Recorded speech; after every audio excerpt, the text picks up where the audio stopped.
Okay, we'll start.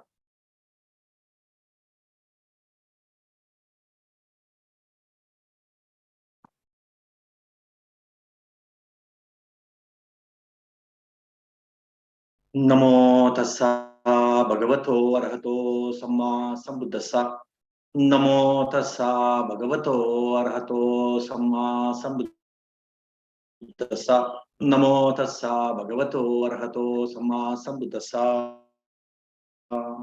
इतिपिसो भगवारहं सम्मा सम्बुद्धो विद्याचरण संपन्नो सुगतो लोकविदु अनुत्तरो पुरिसदम्म सारथि सत्ता देव मनुष्याणां बुद्धो भगवति नमो तस्य सम्मा सम्बुद्धस्सा स्वाखातो भगवता धम्मो संदिटिको अकालिको एहिपस्सिको अपनायको पच्छतन् वेदितव्यो विन्नोहीति नमो तस्य नियानिकस्य धम्मस्य सुपटिपन्नो भगवतो सावक संगो उजुपटिपन्नो भगवतो सावक संगो न्यायपटिपन्नो भगवतो सावक संगो सामीचिपटिपन्नो भगवतो सावक संगो यदिदं चत्तारि पुरिसयुगानि अट्टपुरिसपुग्गल एषा भगवतो सावक संगो आहुनेयो पाहुनेयो दक्किनेयो अंजलिकरणीयो अनुत्तरं पुण्यकेतं लोकस्साति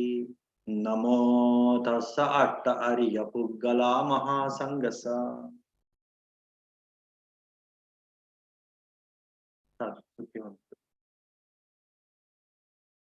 So today's Dhamma talk is to extract the essence or the, and also of course the key takeaways which can be like say practiced in our lives also to some extent at least. First we should know what are these Jataka tales, the Buddha's previous life stories, and what exactly he used to do. The entire life he used to dedicate for some purpose. And he used to cultivate what is called the parmis or paramitas or the perfections. Like they're the qualities, like some very humane, very say beautiful qualities, beautiful mental capabilities, mental abilities. They are called the perfections because if they are perfected, if those qualities, if they are fulfilled, perfected, cultivated thoroughly, then one can become an arhant or a liberated person. If you fulfill them with more vigor, more enthusiasm, with more selflessness, then one can become like a Buddha, private Buddha, who can realize the enlightenment, absolute liberation by himself. And of course, he could not teach. One can't teach when he became a private Buddha. But to become private Buddha, one needs more vigor, more enthusiasm, more interest, more commitment to the so-called these perfections, these qualities. And if a person fulfills these qualities, these perfections, with much more sacrifice, with much more selflessness, the highest degree of selflessness, highest degree of courage and ability to let go. So then he becomes a Samma Sambuddha, the supremely enlightened one like our Gautama Buddha, who can say realize the Nibbana or the ultimate liberation by himself, and also he could teach others and he could liberate millions and millions of beings, both the divine beings and the human beings. That ability one will get. So in all his previous lives, in all these Jatakas, the previous life stories that Buddha used to narrate during the different circumstances, depending on the need.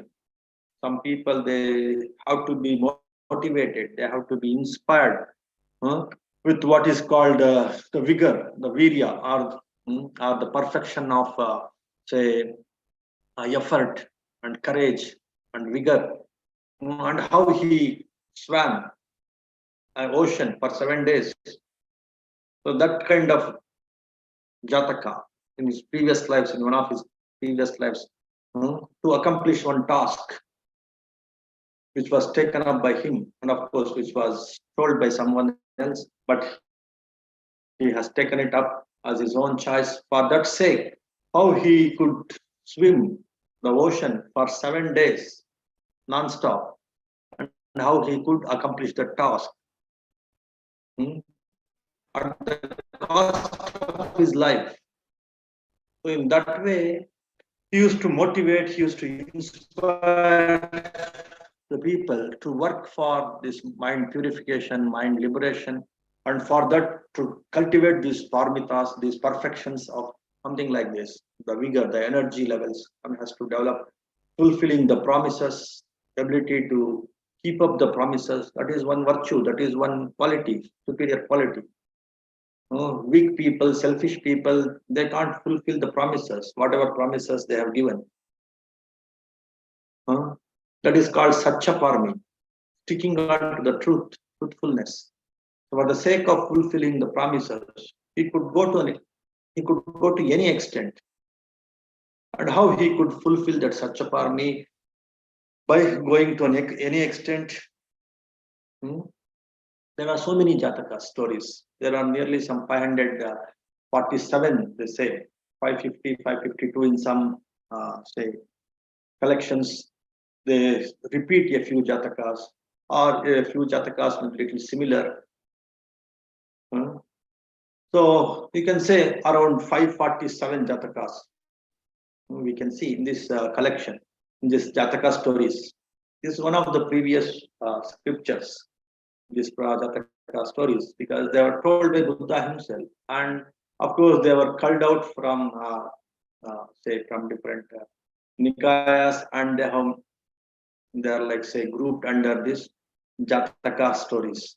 Jataka, it comes under again one book called Kuddaka Nikaya, among the 5 Nikayas. The last one, the small Nikaya, that means that scripture, one of the scriptures. There, all these Jatakas come. Their number, it is around some 547 to 550.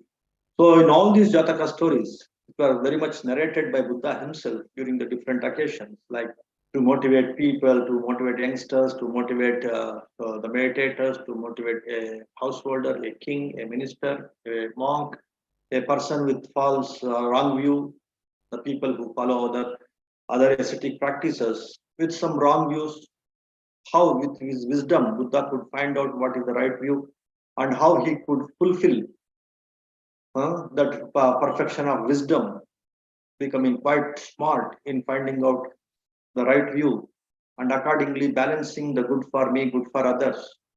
So with absolute wisdom, absolute critical analysis, how he could solve as a judge, as a minister, how he could solve a lot of problems, issues, which is sharp wisdom, sharp intelligence.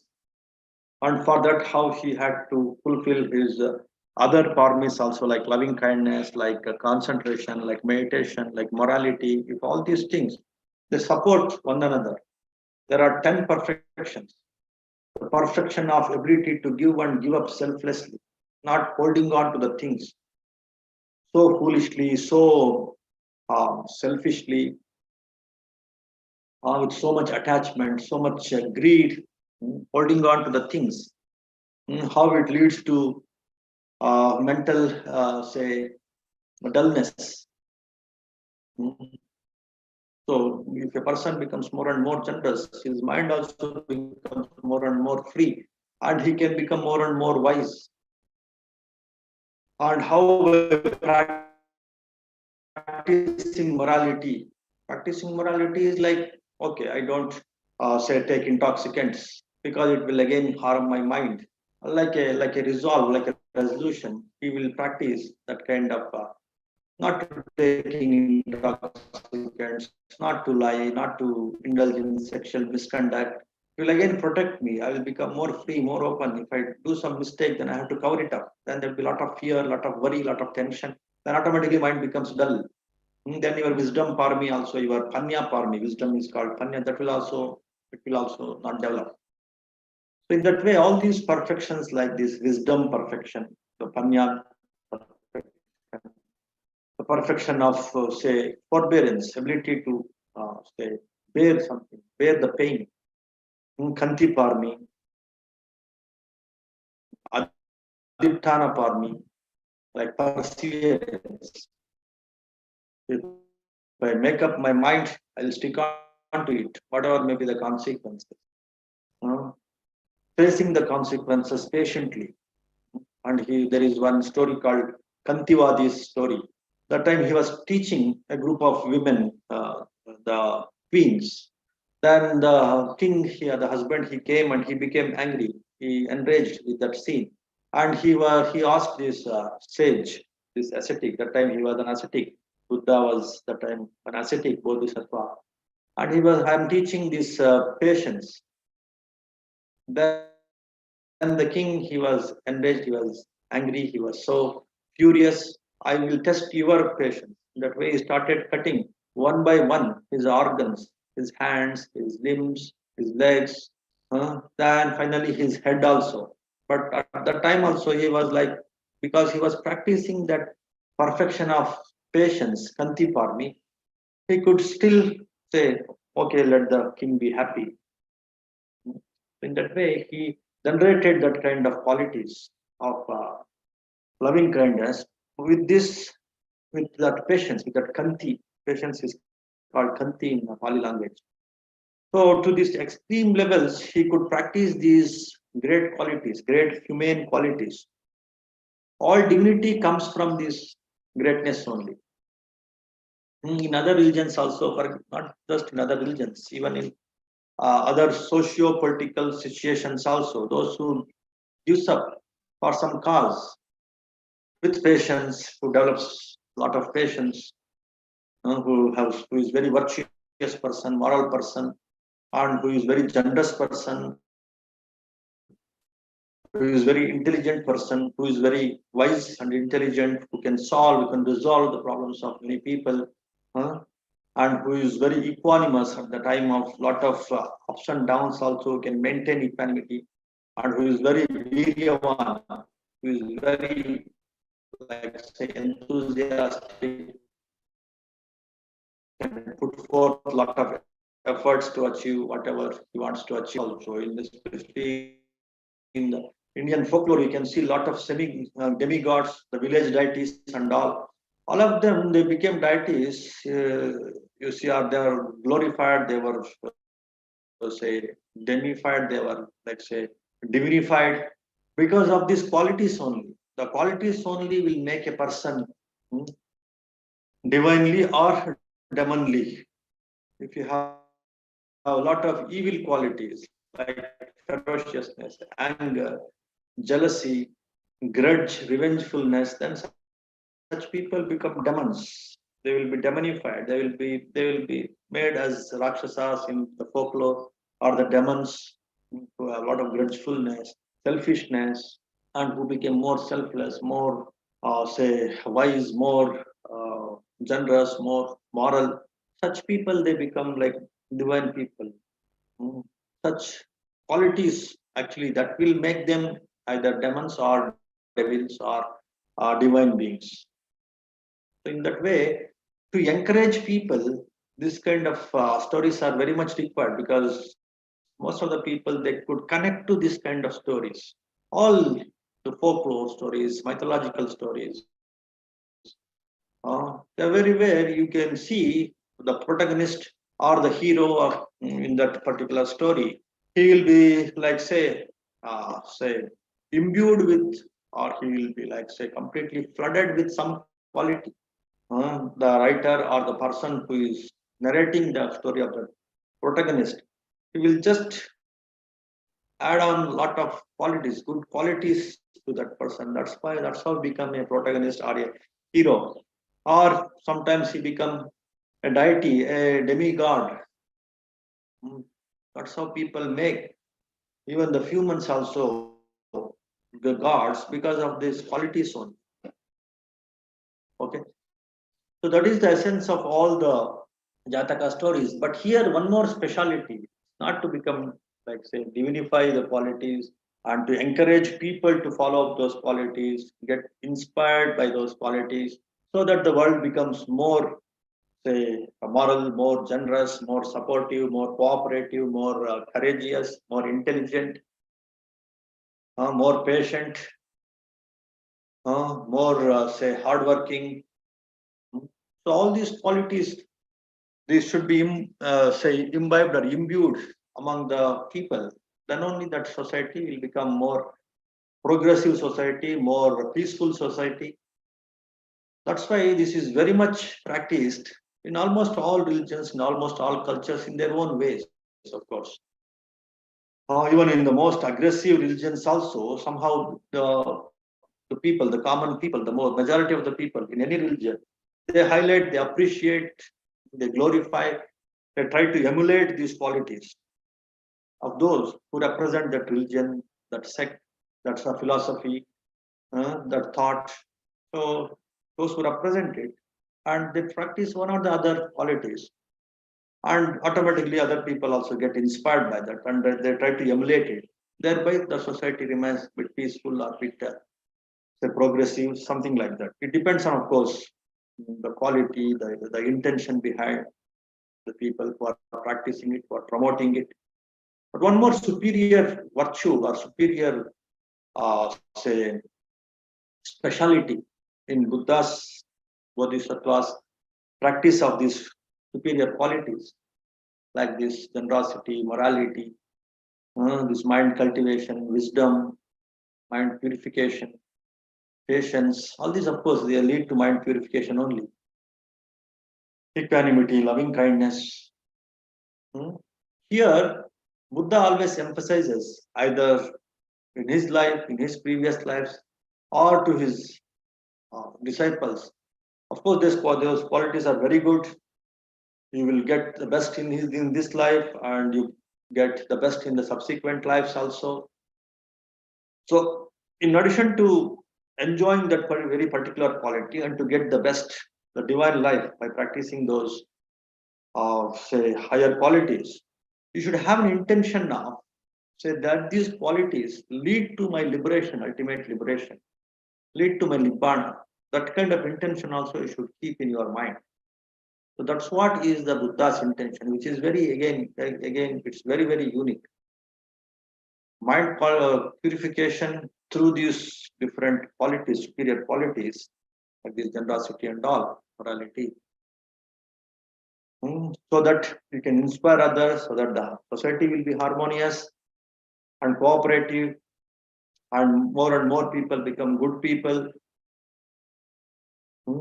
loving people, cooperative people, selfless people, and also they will be, of course, they will be happy in this life, and also in the subsequent lives also they will get a better life, like a divine life. So that is fine. In addition to that, deep inside your mind should keep an aspiration of complete liberation also, because this is like a cycle.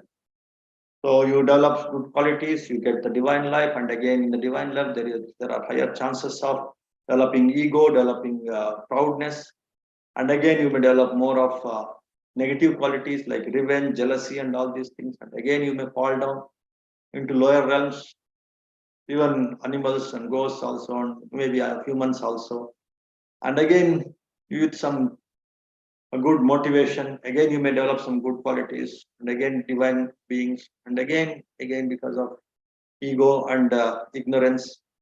So this cycle of becoming good and bad and rolling in this samsara, human realm, divine realm, animal realm, instead of being stuck in this, mm, cycle of samsara, cycle of worldliness, you just somewhere at the back of your mind, you should keep an aspiration to become liberated by practicing these things, these good qualities, good selfless qualities, not only to enjoy this life and the subsequent life, and also to liberate yourself from this world.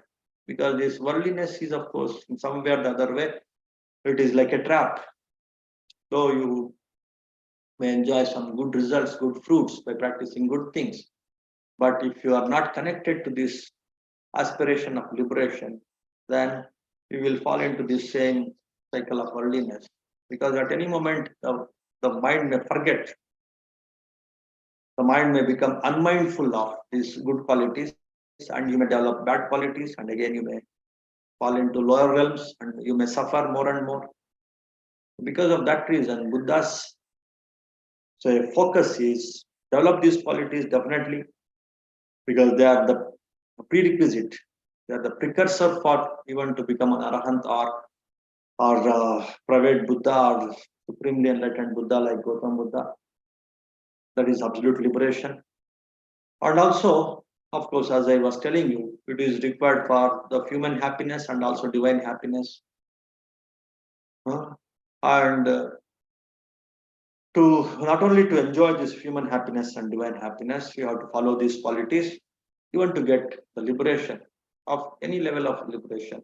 You have to practice these paramitas, these perfections in your own capabilities. That's what is the message of all these Jataka tales. That is what is the essence, that is what is the summary, the gist of all the Jataka tales. So, for example, there is one Jataka called Vasantara Jataka. That was almost like the final Bodhisattva life. The Buddha, like after that Vasantara, was a king at that time. And after that life, he became a divine being in one divine realm called Tusita realm, and he became the king there. And after that Tusita realm, after enjoying the divine pleasures, he came back to this world as Buddha, as Gautama Buddha, as Bodhisattva Siddhartha, and then Bodhisattva Siddhartha became Gautama Buddha. So, supreme enlightenment he got, and then he could liberate millions and millions of beings, and that's it. And then he entered into Nibbana, emancipation, ultimate emancipation. So, just 2 lives before this, Gautama Buddha's life. So, he was Vasantara, a king. And during that time, in the previous lives, he had fulfilled a lot of this generosity, the parami of dana, the parami of generosity. Actually, at the very beginning of this Jataka tales, it starts from this Jataka's tales start from the first Bodhisattva when he was assured or prophesied by one Supreme Buddha by name Deepankar Buddha that this would be Buddha, this Gautam Buddha. That time he was one billionaire, son of one billionaire. That time his name was Sumedha. So this Sumedha, that time itself he started practicing this generosity, just at the age of 16 years. Even though he was not like wishing to become a Supreme Buddha, but he knew the power of generosity. He knew the futility of say holding on to the things, worldly things, with greed, with selfishness, with stinginess. There is no use in it. In that way, that he could realize when he was just 16 years, long back, even before he decided to become Buddha. This Sumedha Pandita, just 16 years old boy. When his parents died, he had to come back from his university. He was studying in Takshashila in the present day, this Pakistan, Afghanistan area. From there, he had to come back and to this North India, this Benares, where his parents were there. And he actually inherited a lot of wealth from his parents, from both his mother and father. 7 generations wealth he had inherited. Then the trustees or the treasurers, they told, now all this wealth belongs to you, and whatever you want to do, you can do. Now your parents are no more. Then he thought, see, my parents could not carry this wealth along with them. So I too will die at any day. And I too can't carry all this wealth. But somehow I should see that with my wisdom, I should carry this wealth. Even after my death. How I can carry? By donating this. The more I give, the more I get back. So in that way, he started donating all that wealth to the needy people and to the ascetic people. And that gave him the immense satisfaction, and many people start appreciating him. And he was not deprived of anything in that life also. Then he became ascetic also. And he developed supernormal powers. And he was not deprived of anything. And he started cultivating superior happiness through his meditation and all. And so that's what at the age of 16 itself he could realize the power of generosity. And because of his superior mind, superior wisdom, superior say seeking to get the higher happiness, Dipankara Buddha during that time he was the supreme Buddha who was teaching this the great truths and the middle path and all these things, was liberating people, and he could see this Sumedha, he can become the would-be Buddha after so many eons, so many millions and millions of years.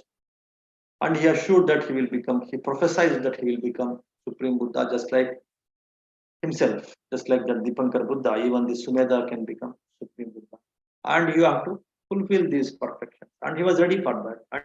And he was like, he was matured enough to understand his prophecy, and his mind was ready for that. And he fulfilled all these great virtues, generosity, morality to a great extent. And that was an inspiration for millions and millions of masses people, at least to cultivate these things to some extent, to derive the human happiness, and after the death to derive the divine happiness. And if some more people are quite capable, they can cultivate these qualities to much more higher level. They could give up any damn thing for the sake of this truthfulness, for the sake of wisdom, for the sake of patience, other than body and their body limbs. Such people, they can become arhants. Those who can give up their limbs also, their bodily organs like the legs, hands, and eyes, or something like that. They could become the private Buddhas, who can, of course, definitely become enlightened and liberated, and they can discover this art of liberation by themselves, art of enlightening or enlightenment by themselves.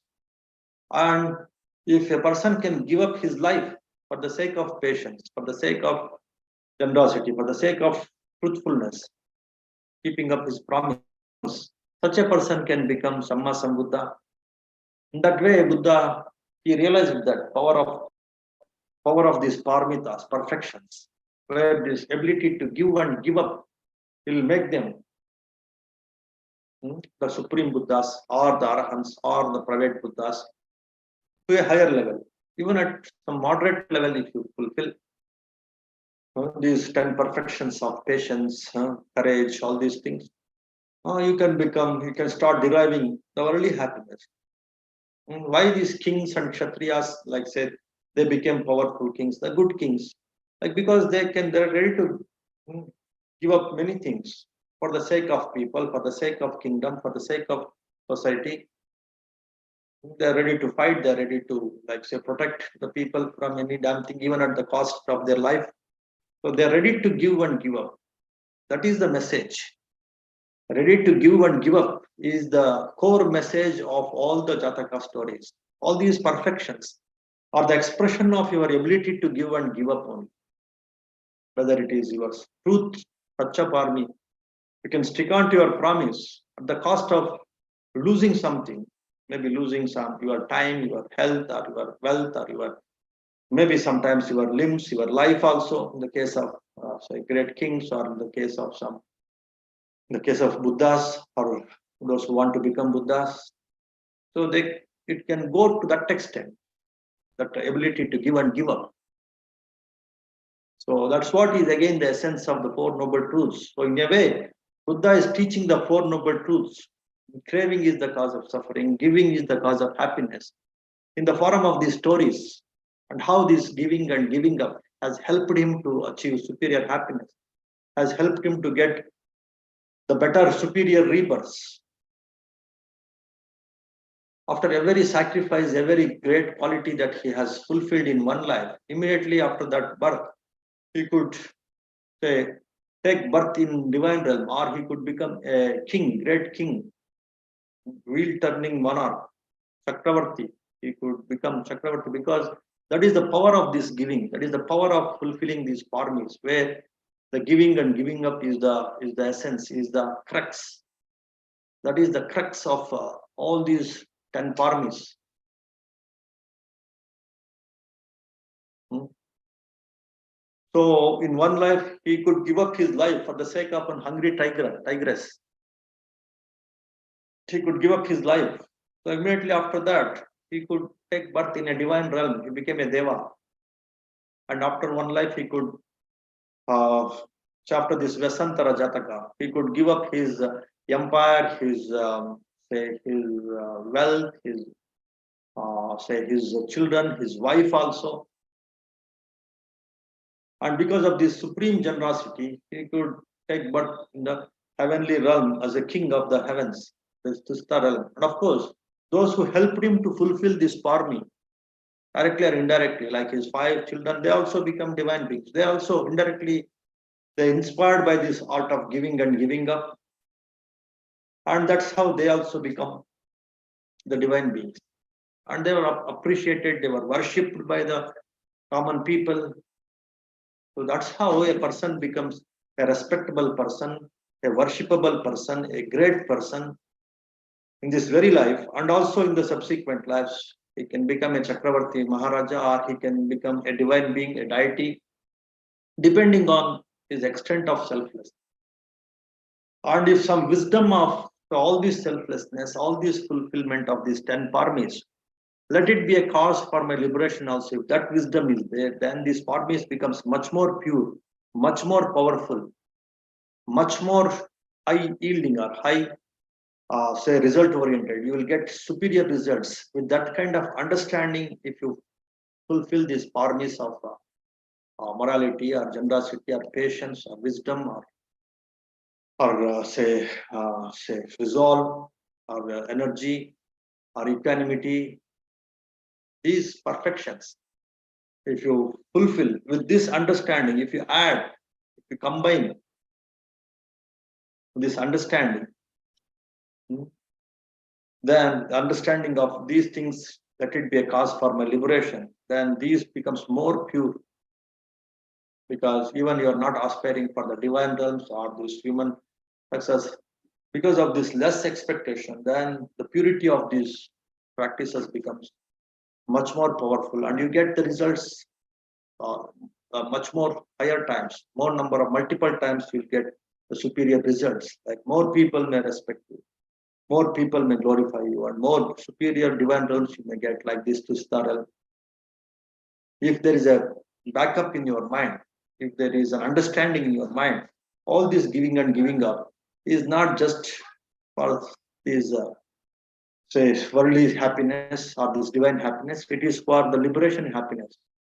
So if that kind of understanding is there, then they become much more powerful, much more pure, and you will get superior results, even as a human being, even as the human happiness, like wealth or the appreciation, like respect among the people, that will be superior. Even in the divine realms, also, you will get superior respect, superior powers.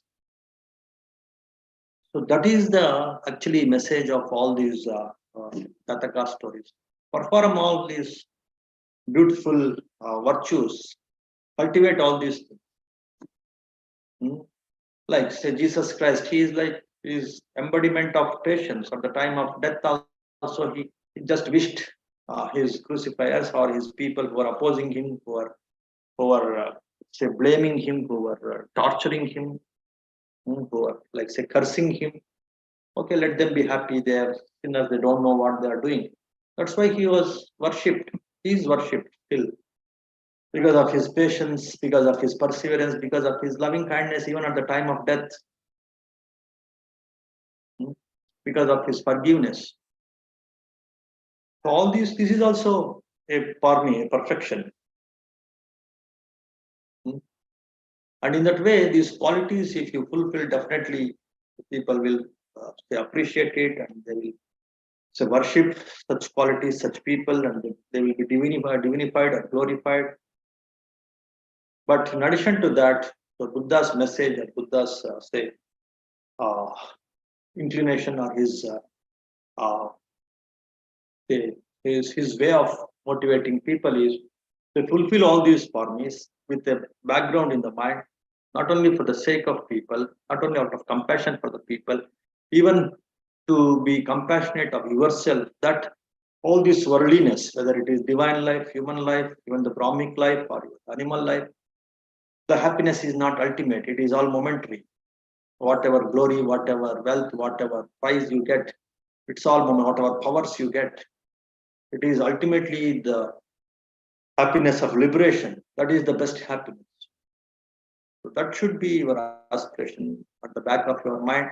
For that sake, all these kinds of perfection you can fulfill according to your ability, your courage, your fearlessness, your strength. Just on those things, your understanding, you fulfill these forms. That is what is the message of all these Jataka stories. And the key takeaways is also this one only. What are the two important key takeaways? Like you should cultivate this art of giving and giving up, which is again the summary of the Four Noble Truths. Giving and giving up is the cause of happiness. Craving and attachment is the cause of suffering. If you want to say, uh, realize this and practice this in our life, then you have to fulfill these forms like the Buddha. Of course, Buddha could practice to the highest level. According to my abilities, let me practice for the sake of sometimes in some Jataka stories you can see for the sake of wife he's ready to die. For the sake of his father or children, for his empire, he's ready to die. But in the stories, Jataka, like Vesantara Jataka, he gave up his wife, children, empire, everything for the sake of giving only, because he wants to achieve that higher purity in giving, superiority in giving, and also to teach his wife, his children, and his people that. So you also learn this art of giving because that has accumulated life after life. His ability to give and give up for some superior causes, it accumulated in one life, in the previous lives, let us say. He could give himself for the sake of his family, his children.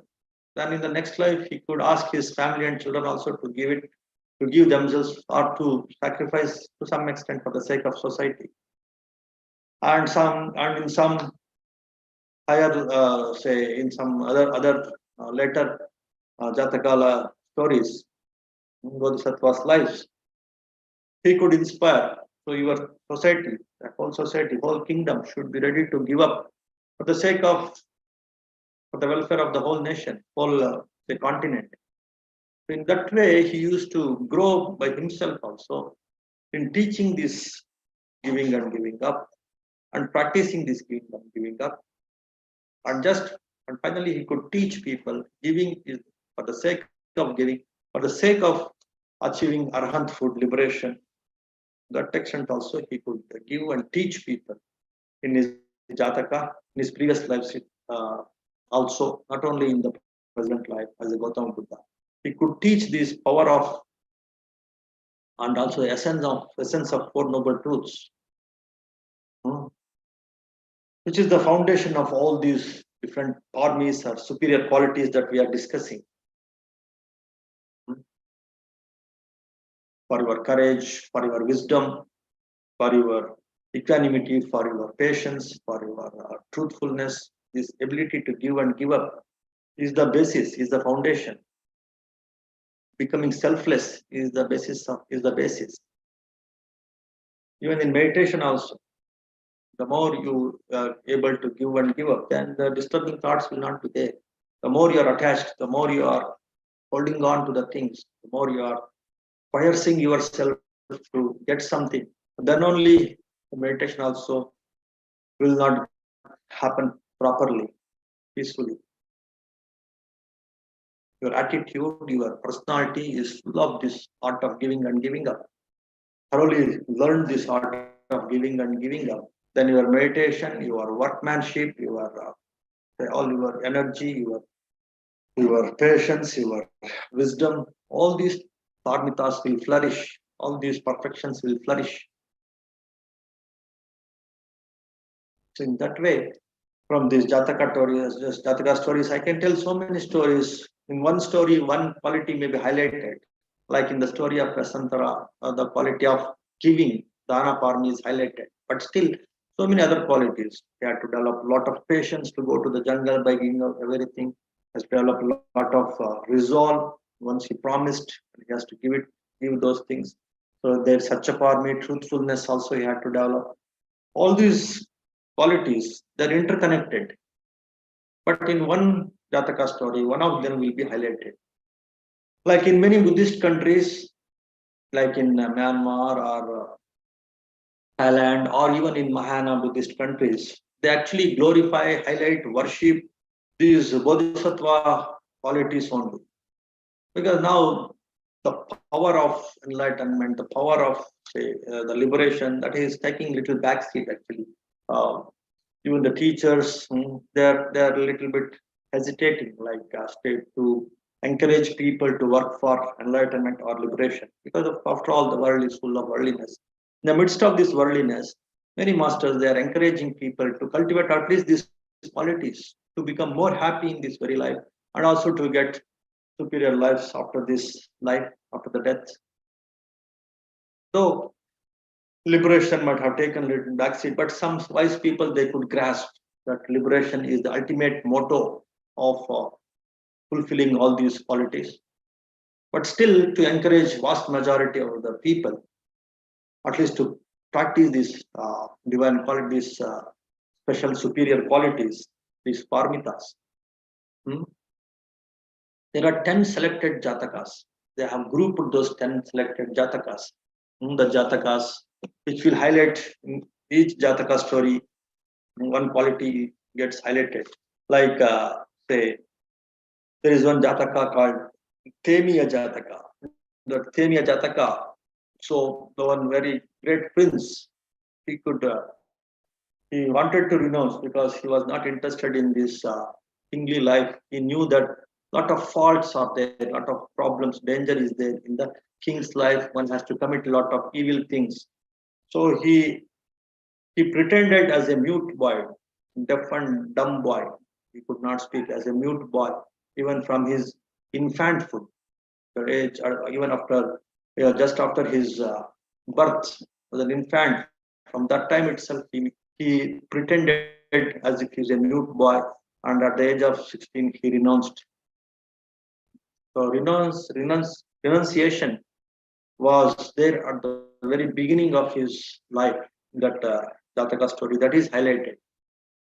So renunciation is the best way to practice other qualities. That was very much there. That is called Nekkamma Parmi, renunciation parmi, perfection of Nekkamma. That is practiced this Temiya Jataka that we can see. And of course, along with that, lot of patience, lot of loving kindness, lot of perseverance. All those other qualities also he had to practice.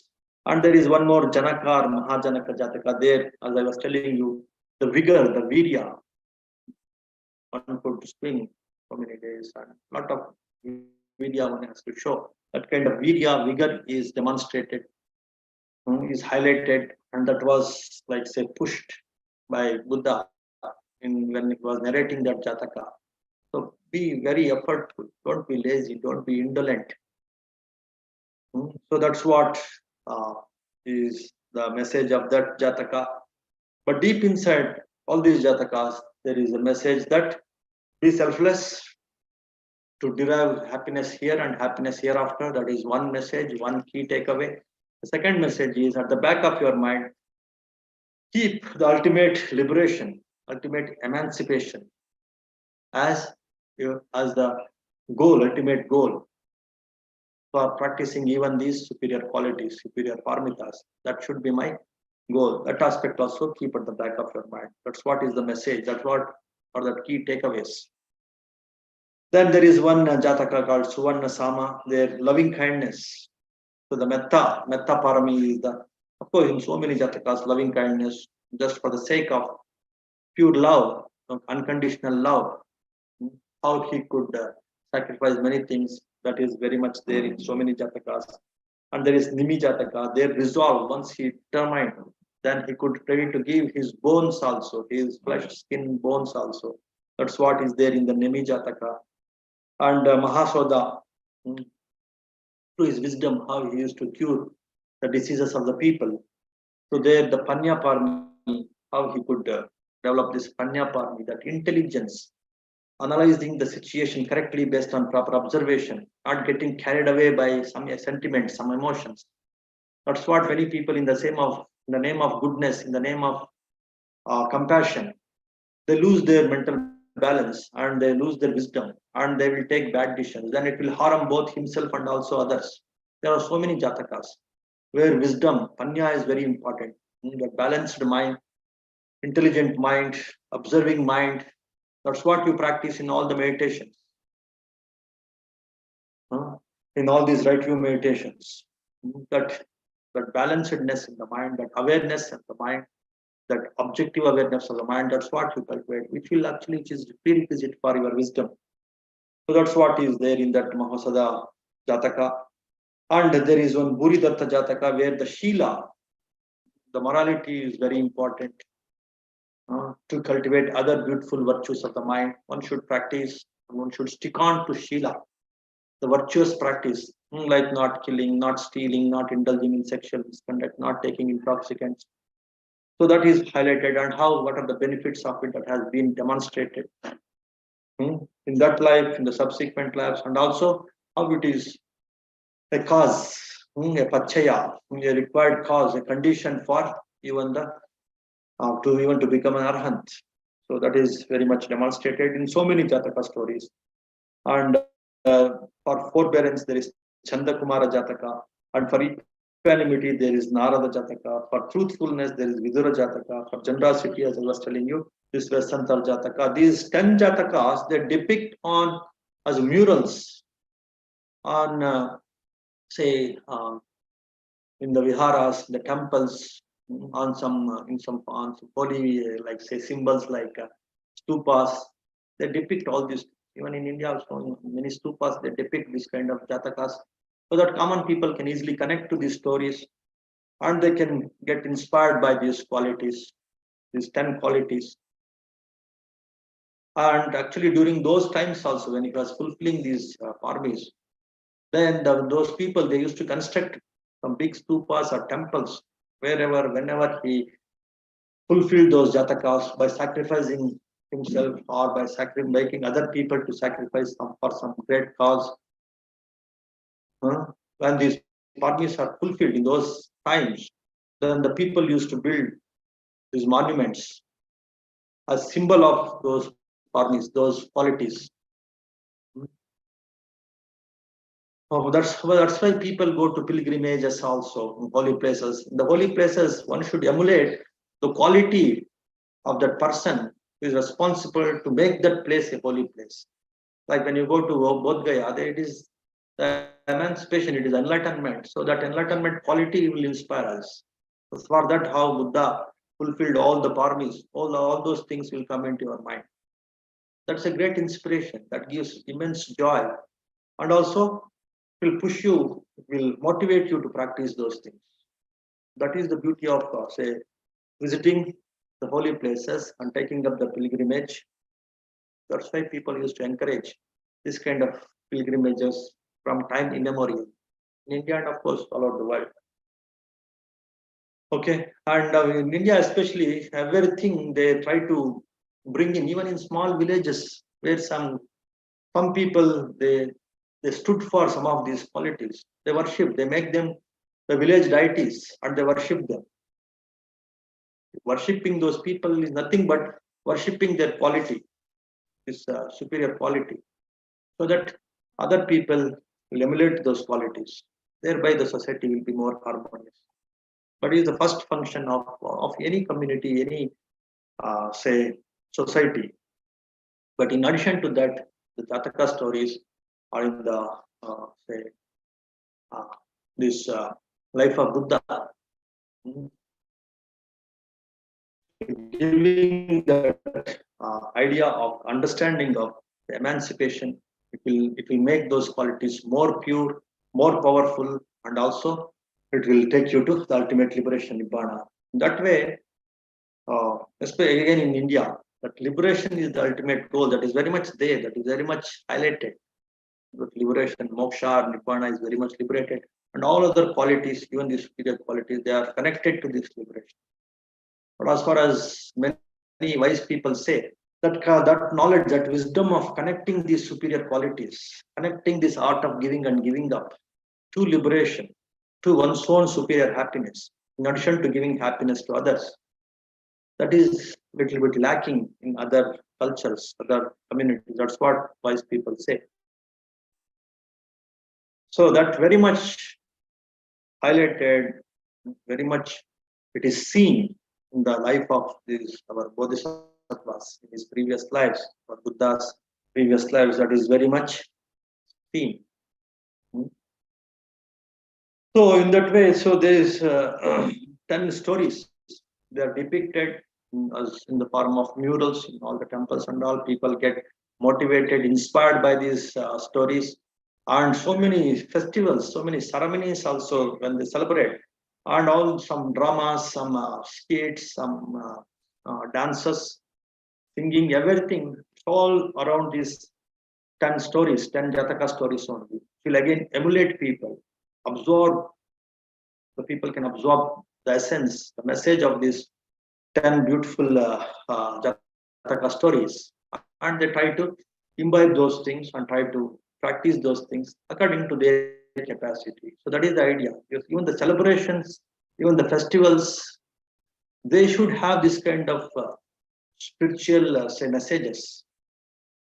Like what? Like one should work on these superior qualities which give happiness here and now for oneself and for everyone, and also hereafter, and also it will be a cause and condition for the liberation. That kind of message on all the celebrations, all the festivities, all the singing, dancing, even cultural things, they should have this kind of underlying messages. Then only such a community or society will be more, say, progressive community, peaceful community. Somehow, lot of corruptions have happened in the celebrations also nowadays. That's why that spiritual message is lacking in many of our celebrations, festivities. But and many of the spiritual symbols of spiritual monuments also, that message is lost. Some very nonsense, very stupid messages. Some symbol of some carnal, stupid love, some attachment. So great monuments people build. What kind of message that such kind of monuments will give? So in that way, this message of the Jataka tells is like in all our socio-cultural aspects also, this message of parmitas, perfections, this great superior qualities, human qualities, that they should be depicted in all aspects of life, socio-cultural, education, say even in economic aspects. Somehow, somewhere these qualities can be automatically imbibed. So many again Jataka stories. This kind of message is very much there. When he was a merchant, Bodhisattva was a merchant, how fair he was in his financial transactions, and thereby how he became richer and richer. How truthfulness made him more wealthy, made him wealthier. All these messages are very much there. And if those messages are depicted in all our socio-cultural festivities, programs, ceremonies, monuments, then definitely the people will become more progressive people, wise people, good people, harmonious, matured people, and that's how the society becomes more mature, more progressive. And such societies, communities are there, then that nation, that country becomes a superior, progressive country. So that's what is the message and the key takeaways that one should look into in this Jataka stories, and everyone, not only ordinary people, the teachers, the policy makers, all kinds of spiritual teachers, anybody who is having little bit of concern about one's own happiness and also the happiness of the people around, we should look into these messages of or these uh, or these key takeaways of the Jataka stories, and accordingly, one can, if there is an artist, he can see how he can say bring in this message of Jataka stories, and he can depict in his art.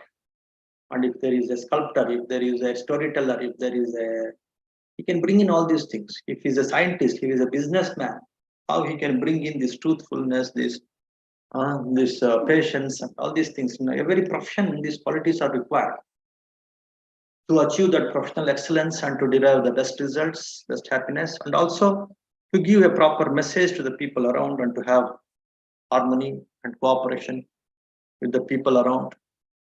In all professions, these qualities, these superior qualities, they can be depicted, they can be imbibed, they can be integrated.